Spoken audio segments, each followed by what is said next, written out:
They left no written language, no founding myth, no name for themselves that survived in any readable form. What they left instead were stones.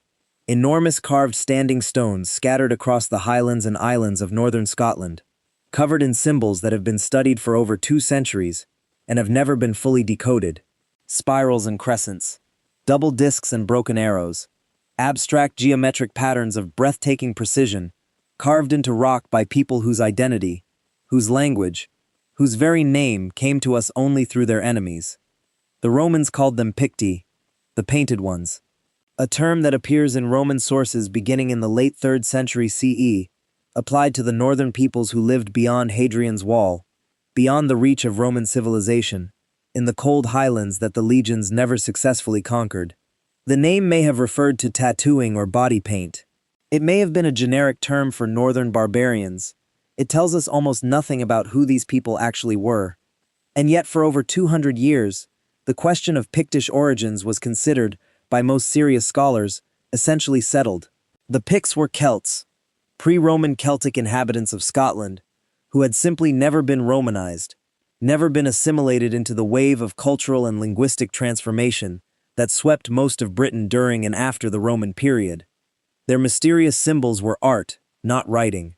Their apparently non-Indo-European language, known only from a handful of Ogham inscriptions and place names, was probably a Celtic language so archaic or so dialectally distinct that it appeared anomalous. They were, the consensus held, simply Scots before Scotland existed. Then the ancient DNA was extracted from Pictish graves, and the comfortable consensus fractured in ways that no one had entirely anticipated. The archaeological record of the Picts has always been fragmentary.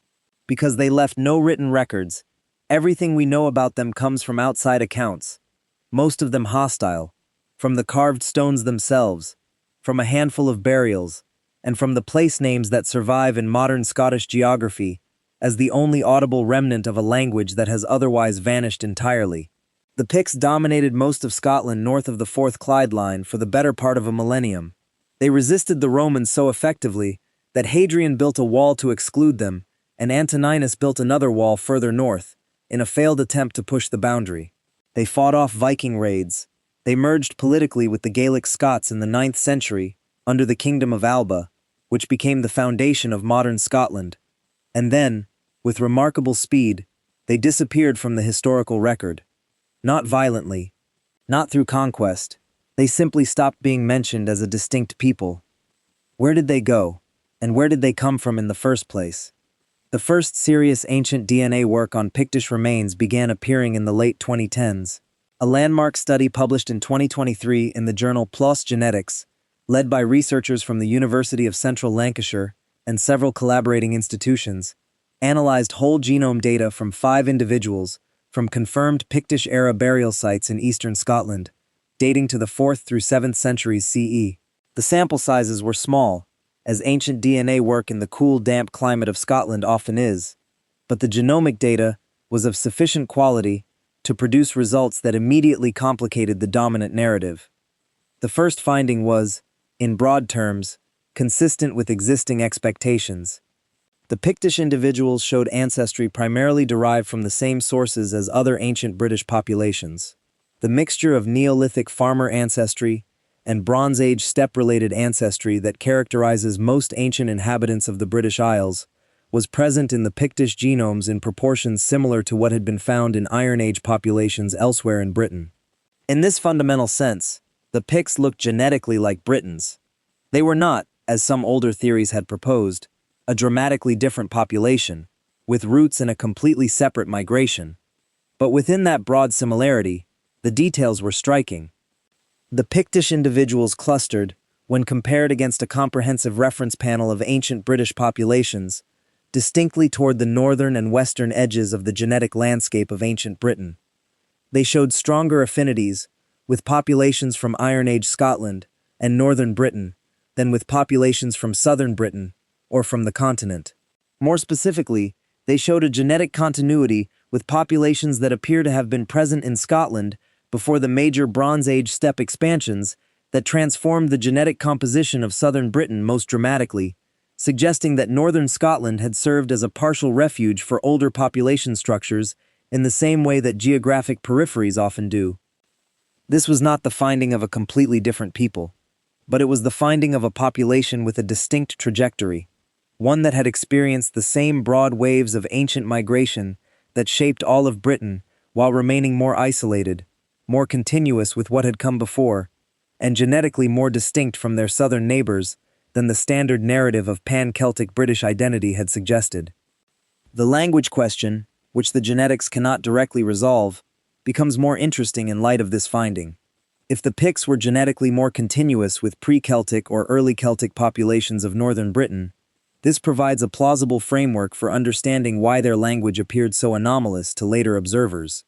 Not necessarily because it was a different language family entirely, but because it may have preserved features of an older linguistic stratum that had been replaced or heavily modified further south by the same processes that had produced the more familiar forms of Celtic that we recognize in Welsh, Irish, and Scottish Gaelic.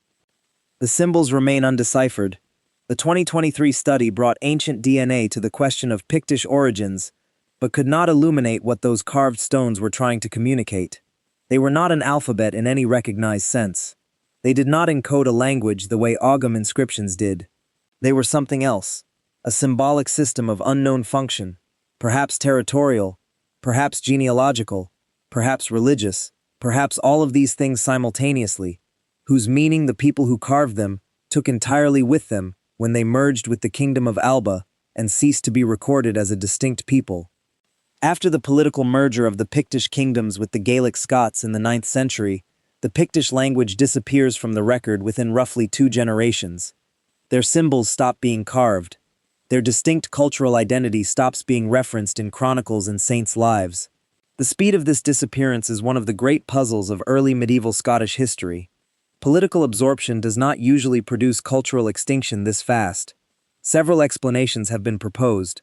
The most compelling involve the deliberate adoption of Gaelic as a prestige language by the Pictish elite following the political union, a process in which the ruling class of a conquered or merged people adopts the language of the new political order and the rest of the population follows within a generation or two. This kind of rapid elite language shift is documented in other historical periods and produces exactly the kind of sudden silence in the record that characterizes the Pictish disappearance. The Picts did not forget their language because they were suppressed or killed. They may have chosen, or been incentivized, to stop using it in public contexts where it would be recorded. The genomic data offers a partial and sobering answer to the deeper question of what became of the people themselves. The 2023 study examined not only the Pictish-era individuals, but also compared their ancestry against later medieval Scottish populations from the same geographic regions.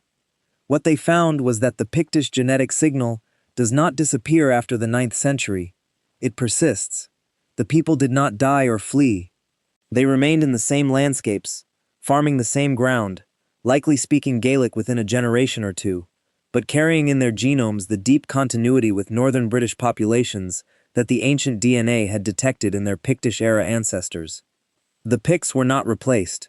They were absorbed, their language went silent, their symbols stopped being carved, their names stopped being used, but their ancestry continued in the people who became medieval Scots, and persists today in the population of northern and eastern Scotland, in detectable, if now heavily diluted form. This is the Pictish paradox.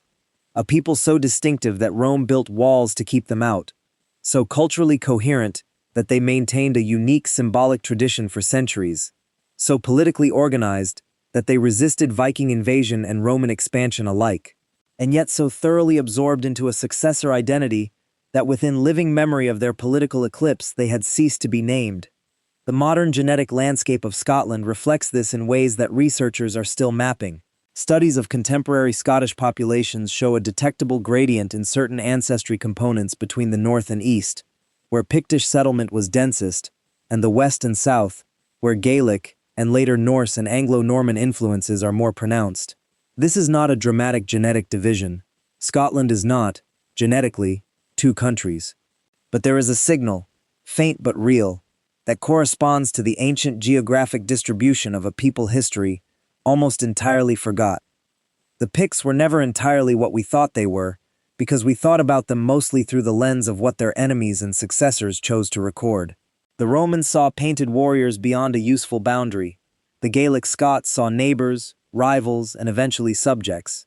Medieval chroniclers saw a people absorbed into a Christian kingdom with a new name. None of these perspectives had any particular incentive to preserve the complexity of Pictish identity, and so most of that complexity was lost. What remains are the stones, distributed across the Scottish landscape from Shetland to the Firth of Forth, carved with symbols that mean something specific to someone, and that will not reveal what that something is to us. They are the most visible signature of a people whose DNA has now been partially recovered, whose genetic continuity has been partially established, and whose language, art, and inner world remain, perhaps permanently, beyond our reach. There is something in this that reaches beyond the specific case of the Picts, the story of a people who left enormous physical monuments, who shaped the political and cultural landscape of a country for 1,000 years, and who then effectively vanished from historical memory within a century of political absorption, is not unique in human history.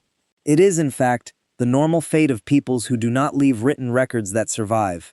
The exceptionalism of literate civilizations in the historical record is not a reflection of their actual demographic weight or cultural significance in the ancient world. It is a reflection of the accident of textual survival. The DNA does not care about the accident of textual survival. It records what was there regardless of whether anyone wrote it down, regardless of whether the people who carried it were celebrated or dismissed or simply forgotten. In the genomes of people living today in Aberdeenshire and Angus and Caithness, there is a thread that runs back through the medieval Scots, to the people who carved the symbols on the stones, to an Iron Age population of northern Britain, whose political and cultural identity was erased, but whose biological presence was not. History, as the Picts demonstrate more clearly than almost any other case, is not only what was written, it is also what survived in bodies that left no documents, carried by people who had no idea they were preserving anything at all. The stones are waiting to be read. The genome has already begun to tell us what the stones cannot, and what it tells us is that the Picts were never simply a footnote to Scottish history. They were, and in some meaningful genetic sense still are, one of its oldest and most persistent chapters.